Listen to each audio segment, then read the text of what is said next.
እያንዳንዱ ሰው የራሱን ኑሮ ኢንጆይ እንዲያደርገው ፈልጋለሁ። እያንዳንዱ ሰው በኑሮ ደስተኛ እንዲሆን ፈልጋለሁ። አባቷ ሞቷል፣ በጣም የምትወደው አባቷ። ከዛ አምሯ ምን ያደርጋል? ብሎክ ያደርግና አልሞተም ይላል። እኔ ሀብትንም አይቼዋለሁ። ማለት በወርቅ ማንኪያና ሹካ የሚበላበት ቤት ውስጥ ኖር ያለው አሜሪካ። ሰልፍ አክሴፕተንስ ራስን መቀበል በቃ ፈውስ ነው። ሰው እንዲመስለው አድርገን የምንኖረው ኑሮ ህዝቡንም ያሰቃያል፣ ማህበረሰቡን ያሰቃያል፣ እኛንም ያሰቃየናል። እከሌድ ለመሆን አልፈልግም፣ አልሞክርም። እውነታ ትክክለኛ የሚገልጸው የእንግሊዝኛ ቃል ሪያሊቲ ነው። እና ሪያሊቲ ደግሞ ስንል በሶስት አይነት ልናየው እንችላለን። አንደኛው የሚታይ፣ የሚሰማ፣ የሚሸተት፣ የሚዳሰስ በሴንሶቻችን ልናረጋግጠው የምንችለው ነገር እሱ እውነታ ነው፣ ሪያሊቲ ነው። ስለዚህ የማየው ነው። ይሄ አንድ ነው። ሁለተኛ በሳይንስ ተጠንቶ በዳታ ተደርጎ በሳይንስ ማረጋገጫ ተገኝቶለት ያለ ነገር እሱም ሪያሊቲ ነው፣ እውነታ ነው።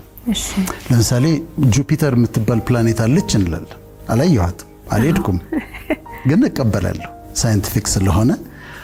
እንደዚህ አይነት ነገሮች በሳይንስ በዳታ ደግሞ የተረጋገጡ ነገሮች ሪያሊቲ ወይም እውነታ ይባላሉ። በሶስተኛ ደረጃ ደግሞ በእምነት የምንቀበለው መንፈሳዊ በሆነ ነገር የምንቀበለው እውነታ ነው። ለምሳሌ ለኔና ላንቺ እግዚአብሔር አለ፣ እውነታ ነው። ለኛ አላየነውም፣ በስራው እናውቀዋለን፣ በተለያየ ነገር እናውቀዋለን፣ ግን አላየነውም። በመንፈስ በልባችን በእምነት ተቀብለነው ደግሞ እውነታ የሆነልን ነገር አለ። ይሄ ሪያሊቲ ነው። አንዳንድ ሳይንቲስቶች ሪያሊቲን ሙሉ በሙሉ የሚክዱ አሉ። በጣም ትላልቅ ሳይንቲስቶች ኢሉዥን ነው ይሉሻል። የለም፣ የረዥም ቅዠት ነው። ላይፍ ራሱ አንድ ረዥም ቅዠት ነው። የምንኖረው አንድ ረዥም በኮንሽስነስ ውስጥ አንድ ረዥም ቅዠት ነው የምንኖረው የሚሉ አሉ። ይህንን እኛ እንቀበልም። ሪያሊቲ አለ። ቅድም እንዳልኩሽ በሴንስ ኦርጋኖቻችን የምናረጋግጠው ሪያሊቲ አለ። ሳይንቲፊክ በሆነ መንገድ የምናረጋግጠው ሪያሊቲ አለ። በመንፈስ በእምነት የምናረጋግጠው እውነታ አለ።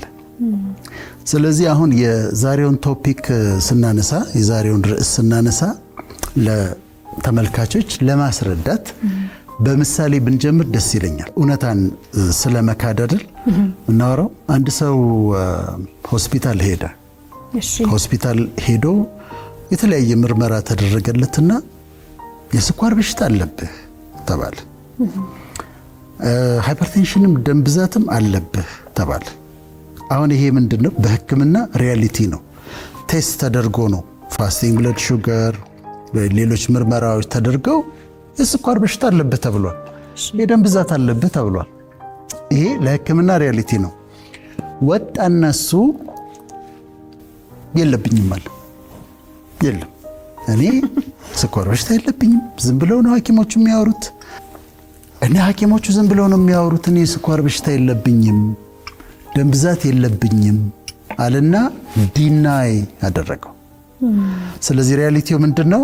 የሕክምና ሪያሊቲ ነው። ሪያሊቲው ስኳር በሽታ አለበት፣ ደም ብዛት አለበት። እሱ ምን አደረገ? ካደ፣ ዲናይ ያደረገው። ከዛውን ወደ ኮንሲኩዌንሱ እንመጣለን። ኮንሲኩዌንሱ ምንድነው? በጊዜ ርዝመት ያ ውስጡ ያለው የስኳር ህመም ደም ብዛት አይኑን ሬቲናውን ይጎዳዋል፣ ኩላሊቱን ይጎዳዋል፣ የነርቮቹን ይጎዳል፣ ኒውሮፓቲ የሚባለው የደም ስሮቹን ይጎዳል። ከዛ ከአንድ ዓመት ከሁለት ዓመት በኋላ ወይም ቆይቶ በጣም ታሞ ይመጣል። ስለዚህ ምንድነው ያደረገው? ሪያሊቲ ነበር፣ ሪያሊቲውን ዲና ያደረገ፣ ኮንሲኩዌንሱን መዘዙን ተቀበለ ማለት ነው።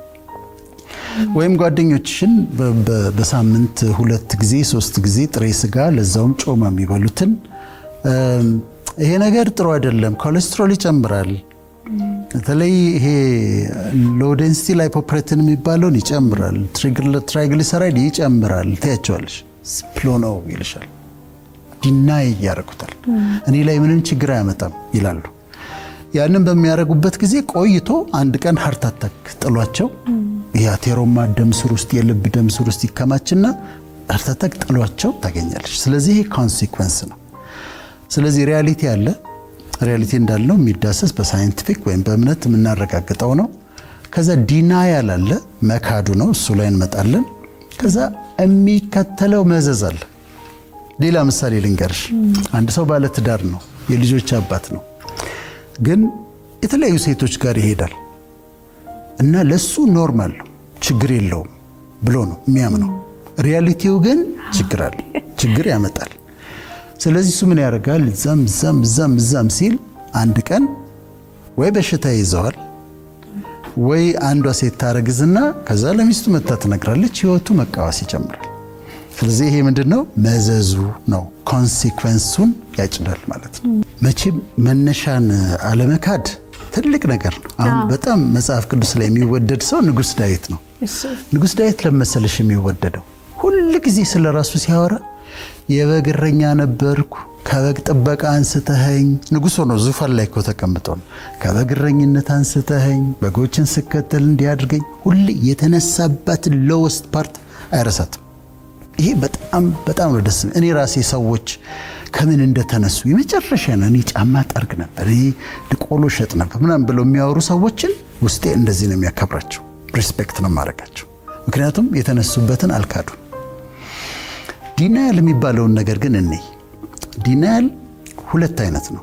አንድ ዝም ብሎ ድርቅ ብሎ መካድ ወይም በቃ አልተፈጠረም ብሎ መካድ ነው። ሁለተኛው ዲናያል ግን የአእምሯችን ዲፌንስ ሜካኒዝም የሚባሉ ነገሮች አሉ። አንዱ ዲናያል ነው። ዲናያል ምንድነው? በዚህኛው በዲፌንስ ሜካኒዝም ብሎክ ነው የሚያደርገው። አልሆነም ይላል። ሰው ሞተባት፣ አባቷ ሞቷል፣ በጣም የምትወደው አባቷ። ከዛ አእምሯ ምን ያደርጋል? ብሎክ ያደርግና አልሞተም ይላል። ስለዚህ አባቴ አልሞተም ትልሻለች። እንዲህ ከቀበር ሄደን አልሞተም፣ ስለዚህ አታዝንም ብሎ ዲናያል ነው። ይሄ ጠንካራ ዲናያል ነው። የተፈጠሩ ነገሮችን አልተፈጠሩም ብሎ አእምሯችን ብሎክ አድርጎ ሲዘጋ ዲናያል። ይሄኛው የዲፌንስ ሜካኒዝሙ ዲናያል እንትን ካውንስሊንግ የሚያስፈልገው ነው። ግን ሰው ደግሞ አይ ዝም ብሎ ዲናይ በማድረግ ባለመቀበል ያለው ደግሞ ዲናያል አለ። ግን ይጎዳናል። ዲናያል አክሴፕት ማድረግ ይሄ ነው እውነታው። የኔ ህይወት ኑሮዬ ይሄ ነው፣ አኗኗሪ ይሄ ነው፣ የተፈጠረው ነገር ይሄ ነው፣ የምመስለውም ይሄንን ነው። ከዛ ይሄንን እውነታ ታውጭና ነፃነት ይሰጥሻል። ዲና አታረጊም፣ አታስመሲም፣ ፕሪተንድ አታረጊም። ፍጹም ነፃነት ይሰጥሻልና ዲናያልን ማስወገድ የሚከተለውን ኮንሲኩዌንስ እንዲከላከል ያደርግልናል። እንደ ማህበረሰብ ልንሰቃይ እንችላለን ዲናያል ውስጥ ካለን። ከዛ ይሄ ፌክ የሆነውን ኑሮ ለታይታ የሆነውን ለሰው እንዲመስለው አድርገን የምንኖረው ኑሮ ህዝቡንም ያሰቃያል፣ ማህበረሰቡን ያሰቃያል፣ እኛንም ያሰቃየናል። ግን ምን አለ? ጥቂት ጀግኖች ያስፈልጋሉ። ሞዴሊንግ የሚባል ነገር አለ በስነ ልቦና። የልብስ ሞዴሊንግ ሳይሆን አርአያ ሆነው የሚወጡ ሰዎች አሉ። እነዚህ አርአያ ሆነው የሚወጡ ሰዎች ሞዴል የሆኑና ሮል ሞዴል የሆኑና ጀግና ናቸው። ኑሯቸውን ያሳያሉ። ይሄ ነው ይላሉ። ሊሚቴሽናቸውን፣ ድካማቸውን እኔ እኮ እንዲህ አይነት ድካም አለብኝ ብለው ይናገራሉ። አሃ እንደዚህ ይቻላል እንዴ ይላል። እኮ የምኖረው እንደዚህ ነው ስትይ እኔ ሁሉ ጊዜ ማነሳው ሳስተምር የድሮ አስተማሪ ያለ ዶክተር ጌታቸው ቦሎዲያ ይባላል እና ጥሩ ምስክርነት ስለሆነ ነው ስለተማርኩበት ነው። እና እሱ በጣም በኢስት አፍሪካ በጣም የታወቀ ባዮኬሚስት ነው፣ አስተምሮኛል። አባቱ ድሬዳዋ ነበሩ እና አንድ ጊዜ ፈረንጆችን ጭኖ ድሬዳዋ ይሄዳል። እዛ እያለፉ እያሉ አባቱ ጠጅ ይወዳሉ እና ጠጅ ራሱ ስለሚናገረው ነው የሚነግርሽ። ጠጅ ይጠጣሉ። ከዛ እንዲህ ሲያልፍ ከነጮቹ ጋር ሆኖ ሲያልፍ አባቱን እዛ ጋያቸው ቅብሏቸው ጠጃቸውን ጠጥተው አሻው ላይ ተኝተዋል። ከዛ አቁምልኛል፣ ሹፌሩን አቁምልኛል፣ ነጮቹን ፈረንጆቹ ውረዱ አላቸው። አስወረደ። ኑኑን ማስተዋወቃችሁ ሰው አለ። ይሄ ሰው ታዩታላችሁ። ይሄ ሰው አባቴ ነው፣ ቦሎዲያ ነው፣ የኔ አባት ነው። ከዛ ነጮቹ they were shocked። ከዛ በጣም ተገርመው እንዴት ታዲያ አስተዋወከን አሉት። ምክንያቱም አባቴ ነው፣ እሱ አባቴ ነው። አሁን ጠጅ ይወዳል ይጠጣል፣ ግን አባቴ ነው። እና እነዛ ነጮች እንዴት እንዳከበሩት ልነግርሽ አልችልም። ስለዚህ ራስን መቀበል ከየት ይጀምራል? ከቤተሰብ። እኔ ቤተሰቦቼ እኮ ገበሬዎች ናቸው። አባቴ ጫማ ሰፊ ነበር፣ እናቴ እንጀራ ጋጋሪ ነበረች። በጣም እንዲህ ነበሩ ባለመደበቅ። እንደዛ አድርጎ እያንዳንዱ ሰው የኔን አይደለም እየነገርኩሽ ያለሁት፣ ግን እንደዚህ ነው። የአባቴ እንዲህ ነበር፣ እናቴ እንዲህ ነበረች፣ እንዲህ አድርጋ ነው ያሳደገችኝ። በእግሬ ይህን ያህል እየተጓዝኩ ነው የተማርኩት፣ አሁን ደግሞ የምኖረው እንደዚህ ነው ብሎ ሰልፍ አክሴፕተንስ፣ ራስን መቀበል በቃ ፈውስ ነው። ራስን መቀበል፣ የተገኘሽበትን ቤተሰብ መቀበል፣ የተገኘሽበትን ሕዝብ መቀበል። አሁን አንዳንዴ ቁጭ ብለን አይ ኢትዮጵያ እኮ አይ አበሻ እኮ ምናምን እንዳለን ራሳችንን እናማለን። ግን ይሄ ነው የኔ ሕዝብ፣ ይሄ ነው የተገኘሁበት ሕዝብ። ችግር ካለበት እኔ የችግሩ አካል ነኝ፣ ጥሩ ነገር ካለው የጥሩ ነገሩ አካል ነኝ። this is my people። ይሄ ነው የኔ ሕዝብ፣ ይሄ ነው የኔ ዘመዶቼ፣ እነዚህ ናቸው፣ ኢትዮጵያውያን ናቸው። ስለዚህ ያንንም እቀበላለሁ፣ የተገኘሁበትን ቤተሰብ እቀበላለሁ፣ ራሴን ማንነት እቀበላለሁ። ከዛ የተገኘሁበትን ሀገር ህዝብ እቀበላለሁ። መብራት ሲጠፋ አንዳንድ ጊዜ ልጆቼ እንደው ምንድነው እዚህ ሀገር መብራት ምናምን ሲሉ ሀገርሽ ነው እላታለሁ። ሀገርሽ ነው፣ አንቺ ነሽ ሰርተሽ መለወጥ ያለብሽ፣ ይሄንን ሀገርሽ ነው፣ የችግሩም የኛ ነው፣ ድሉም የኛ ነው ብሎ ማሰብ፣ ራስን መቀበል ሰላም ይሰጥሻል። ስለዚህ ዲናያልን እናስወግድ ነው። አንካድ፣ ሪያሊቲን አንካድ። የማይሆን ፒክቸር ለህዝቡ አናቅርብ። ያልሆነውን ነገር ሆነን አንቅረብ። በቃ ዝም ብለን ራሳችን ያልሆነውን ነገር ሆነን የሆነውን ነገር ሆነን እንቅረብ። ከዛ እንትን ሊኖር ይችላል። እንዴት ምን ነው በአንተ ደረጃ እና ሊሉ ይችላል። ይበሉ። ሪያሊቲው ይሄ ነው። በራስ መተማመን ይጠይቃል። ይሄ ነው ኑሮዬ ብሎ ማሳየት በራስ ግን ለብዙ ሰዎች ፈውስ ይሆናል።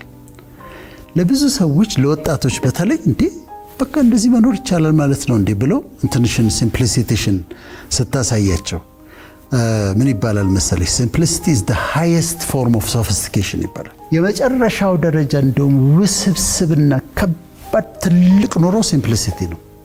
ቀለል አድርገሽ ስትኖሪ፣ ቀለል አድርገሽ ስታሳይ፣ ከዛ የተወሰነው ሰዎች ወተን ይሄ ነው ኑሯችን እንደዚህ ነው የምንኖረው ስንል ከሰው ላይ ጭንቀት እናነሳለን፣ ከሰው ላይ መከራ እናነሳለን። የሚታገለውን በቃ እንዲህ ካልሆነ እንዲህ ሰክሰስፉል አይደለም የሚለውን መከራ ታነሽለታለሽ፣ ጭንቀቱን ታነሽለታለሽ። ዋው ለካ መሄድ አንድ ደራሲ ያለ እዛ ጋር እንበል። ከዛ ጠዋት ተነስቶ በወረፋ ጠብቆ ነው በታክሲ ነው የሚሄደው። ይሄ ሰውዬ ሰክሰስፉል ነው። እኔ ሳይኮሎጂ 6 ኪሎ ያስተማሩኝ ሰው ነበሩ። ስማቸውን አልጠቅስም፣ አሁን በህይወት የሉም። በህይወት እስካሉ ድረስ በአውቶቡስ ነበር የሚሄዱት። እኚህ ሰውዬ ስኬታማ ያልነበሩ ነበሩ። እና አንዳንድ ብዙ ኤክስፒሪየንስ ያለን ሰዎች እኔ ሀብትንም አይቼዋለሁ። ማለት በወርቅ ማንኪያና ሹካ የሚበላበት ቤት ውስጥ ኖር ያለው አሜሪካ። በወርቅ ስልሽ የወርቅ ቅብ አይደለም፣ ደንበኛ ምናምን ካራት የምትዩ የወርቅ ሹካና ማንኪያ የሚበላበት ቤት ውስጥ ኖር ያለው። እንዲህ ዳይመንድ እንደ ምናምን የተከመረበት ቤት ውስጥ ኖር ያለው። ስለዚህ ሀብትን አይቼዋለሁ። ያ ሀብት ግን ደስታን ሲያመጣ ላየሁ። አሁን ግን በጣም ደስተኛ ነኝ። ስለዚህ ለወጣቱ ለማህበረሰቡ ስታሳያቸው ይኸውልህ ስኬት ማለት እንደዚህ ነው፣ የግድ ሀብታም መሆን አይደለም። በአውቶቡስም እየሄድክ ስኬታማ ነህ። እኛም ደግሞ የምንኖረው ይሄንን ነው። እዛ ጋር እንደዚህ አይነት ነገር ቦልተን እንዲህ አይነት ነገር ላይ የሆነ ራሳችንን ደብቀን ራሳችን በጣም ልዩ ኑሮ እንደምንኖር አድርገን ለምንድን ነው ትውልዱን የምናስጨንቀው? ለምን ህይወታቸውን አናቀልላቸው? ገብቶሻል? ስለዚህ ይሄንን በማድረግ አንዳንዶቻችን እንደ ሞዴል በመሆን ምሳሌ በመሆን ህይወትሽን ታሳይና ታቀይላቸዋለሽ። ከዛ ራሳቸውን እንዲቀበሉ እኔ ይሄ ነኝ፣ በቃ እኔ ይሄ ነኝ፣ አሁን ያለኝ ኑሮ ይሄ ነው፣ ወደፊት አሻሽላለሁ፣ ይጨመርልኛል። መጽሐፍ ቅዱስም ይላል ያለኝ ይበቃኛል፣ እንግዲህ ደግሞ ይጨመራል ብሎ እንዲኖሩና የኔ አሁን ፖይንት መሰለሽ እዚህ ጋር እያንዳንዱ ሰው የራሱን ኑሮ ኢንጆይ እንዲያደርገው ፈልጋለሁ። እያንዳንዱ ሰው በኑሮው ደስተኛ እንዲሆን ፈልጋለሁ። ለደስታ ቀጠሮ መቅጠር የለበትም። ደስተኛ መሆነው ግራጁዌት ሳረግ ነው። ደስተኛ መሆነው ባል ሳገባ ነው። ደስተኛ መሆነው ልጅ ስወልድ ነው። ደስተኛ መሆነው ቤት ስገዛ ነው። ደስተኛ መሆነው መኪና ስገዛ ነው። አሁን ነው ደስተኛ መሆን ያለብሽ። አሁን ነው ደስተኛ መሆን ያለበት። ተማሪ ሆኖ ምንም በሌለበት አክሴፕት አድርጎ ነገ ይለወጣል፣ ግን ዛሬ ህይወቱን ኢንጆይ ማድረግ መጀመር አለበት። ከጠበቅን ግን ምን ይሆናል መሰለሽ?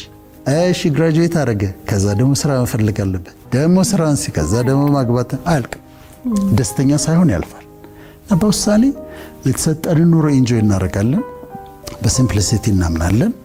ከዛ ራሳችን እንቀበላለን። እኔ ነኝ፣ የሚታረም ነገር አለው እታረማለሁ፣ የሚስተካከል ነገር አለ እኔ ጋር አስተካክላለሁ፣ መለወጥ ያለበት ነገር አለ እለውጣለሁ። እከሌን ለመሆን አልፈልግም፣ አልሞክርም። እኔ የኔ ዲኤንኤ የኔ የፊንገር ፕሪንት የራሱ በዓለም ላይ ማንም ሰው የለውም፣ የኔ ብቻ ነው ይሄ ፊንገር ፕሪንት። ለዚህ ነው መለየት የሚቻለው። ስለዚህ ዩኒክ ነች። እያንዳንዱም ሰው ደግሞ እንደዛ ነው።